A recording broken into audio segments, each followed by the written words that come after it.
এই 5 তারিখের ঘটনার পরে কিন্তু আমার কাছেই প্রথম অফার আসছিল যে আপনাকে একটা ভারত বিশাল অবিসংবাদিত নেতা হিসেবে আমরা গড়ে তুলবো, আপনি সামনে থাকবেন। শুধু যখন তাকে বহিষ্কার করে এই চিন্ময় কৃষ্ণ কিন্তু ইসকনের বিরুদ্ধে মামলাও করেছে সেই সময়, যে আওয়ামী লীগের সময় এই সমস্ত বড় বড় ঘটনাগুলো ঘটছে, গ্রামকে গ্রাম জ্বালিয়ে দিচ্ছে সেটার, এবং হিন্দুর সংখ্যাও কমে যাচ্ছে। তখন এই লীলারাজ ব্রহ্মচারী এবং চিন্ময়রা এরা কিন্তু সংবাদ সম্মেলন করে বলেছে যে না, হাসিনার আমলে 2008 থেকে 2023 সাল পর্যন্ত কোনো ঘটনা ঘটে নাই। মূলত হচ্ছে ইসকনের নামে চলছে, ইসকনের ধারে কাছেও নাই।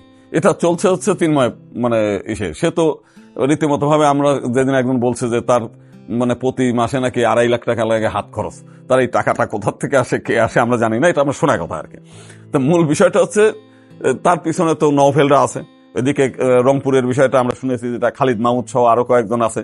তো তারা যদি মনে করে যে অন্যের পয়সায়, অন্যের শ্রমে, অন্যের লোক বলে আমি নেতা হয়ে যাব, তো এই লোভটা কে ছাড়ে? গেরুয়ার ড্রেস পরলে অনেকেরই আবার মাথা ঠিক থাকে না। আপনার এইখানে দেখেন আজকে ভারত এনার বিরুদ্ধে বলতেছে, পক্ষে বলতেছে, কিন্তু ভারত কিন্তু রাম রহিমকে ঠিকই বিতাড়িত করেছে, এবং ভারত কিন্তু প্রতিনিয়ত এই সমস্ত সাধু সন্ন্যাসীদের ঠিকই সাইজ করে।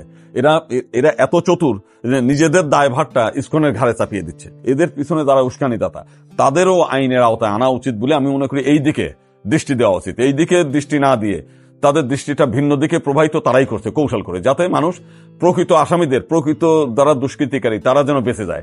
এই মানুষের দৃষ্টি যেন ইসকন